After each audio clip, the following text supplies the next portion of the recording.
उत्तर प्रदेश को कुछ भी नहीं दिया क्योंकि योगी हार गए। मतलब कि बात ऐसी हो रही है कि बजट एक पॉलिटिकल खेल है, एक पॉलिटिकल मैदान है। तो लड़खड़ाती सरकार और लड़खड़ाता बजट, यही इस बजट की कहानी है। लड़खड़ा रही थी सरकार, बचाया आंध्रा ने, चंद्रबाबू नायडू ने और बिहार ने, और बजट का फायदा भी उन्हीं दो स्टेट्स को हुआ।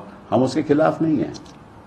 हम चाहते हैं कि हर एक स्टेट जहां जरूरत हो, जरूरतमंद हो, वहां सहायता होनी चाहिए। लेकिन एक और बात आप सोचिए कि जहां जहां ये लोग हारे, वो योगी जी तो बड़े नाराज होंगे कि उत्तर प्रदेश को कुछ भी नहीं दिया क्योंकि योगी हार गए, इसलिए उत्तर प्रदेश को कुछ नहीं दिया। और जहां जहां अभी चुनाव होने वाले हैं वहां भी कुछ नहीं मिला। अब हरियाणा में चुनाव होने वाला है, कुछ नहीं। झारखंड में चुनाव होने वाला है, कुछ नहीं। महाराष्ट्र में चुनाव होने वाला है, कुछ नहीं। क्या इनको कोई दुश्मनी है महाराष्ट्र से? इनकी तो अपनी सरकार है, क्योंकि ये जानते हैं कि अगर बिहार के लिए कुछ नहीं करेंगे, स्पेशल पैकेज तो इन्होंने दिया नहीं क्योंकि उनके पास साधन ही नहीं है। और जो 26 लाख करोड़ की ये बात करते हैं वो तो 5 साल में दिया जाएगा, और उसमें कितनी और स्कीम्स ऑलरेडी उसमें शामिल हैं ये तो बाद में पता चलेगा। और जहां मतलब के रोज पुल गिर रहे हैं, पहले वो पुल तो कायम करें। और आंध्र प्रदेश में आपको मालूम है मिला तो केवल 15 लाख करोड़ ही आंध्र प्रदेश को, ज्यादा नहीं मिला इस समय। लेकिन कहने का मतलब यह है कि सरासर पहली बार मैंने सुना कि प्रधानमंत्री, वित्त मंत्री जी बजट की शुरुआत स्टेट से कर रहे हैं। मतलब कि बात ऐसी हो रही है कि बजट एक पॉलिटिकल खेल है, एक पॉलिटिकल मैदान है। ये एक हिंदुस्तान की आर्थिक भविष्य के बारे में है, उसके बारे में तो इन्होंने सोचा ही नहीं। अगर सोचते तो जो उन्होंने किया है, कांग्रेस पार्टी का मैनिफेस्टो पढ़ के ये नहीं करते।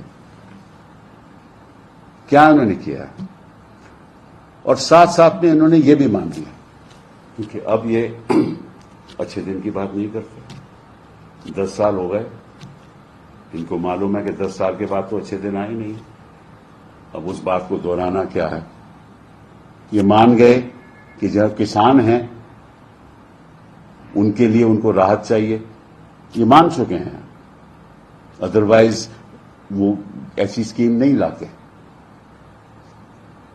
और साथ साथ में ये भी मान गए कि जो आर्टिफिशियल इंटेलिजेंस है, वो मैं कितने सालों से बात कह रहा हूं, कई प्रेस कॉन्फ्रेंसेस मैंने ये बात कही कि आर्टिफिशियल इंटेलिजेंस के द्वारा हमारा रोजगार पर बहुत बड़ा असर पड़ेगा। आज ये बात मान गए, लेकिन 10 साल के बाद माने।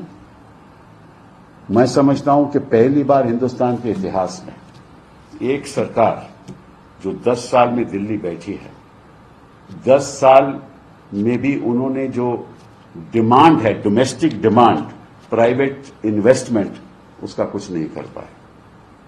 पिछले 10 साल में इनको मालूम है कि आर्थिक स्थिति हिंदुस्तान की बदतर से बदतर हो रही है, कोई प्राइवेट सेक्टर इन्वेस्टमेंट करने वाला नहीं है, और इसलिए ये पब्लिक सेक्टर इन्वेस्टमेंट करते हैं ताकि लोगों को थोड़ा बहुत रोजगार मिले। इसलिए ये इंफ्रास्ट्रक्चर पे इन्वेस्टमेंट करते हैं, इसलिए ये राहत देते हैं, पैसा देते हैं, लोगों को पैसा देते हैं। लोगों को कहते हैं आपके घर में, आपके अकाउंट में इतना पैसा पहुंच जाएगा, इतना पैसा पहुंच जाएगा। अरे उनको पैसे की क्या जरूरत है अगर वो अपने पैरों पे खड़े हो सके? सरकार की जिम्मेदारी क्या होती है कि हर नागरिक को अपने पैरों पे खड़े होने की अहमियत होनी चाहिए, जिसको हम कहते हैं एम्पावरमेंट।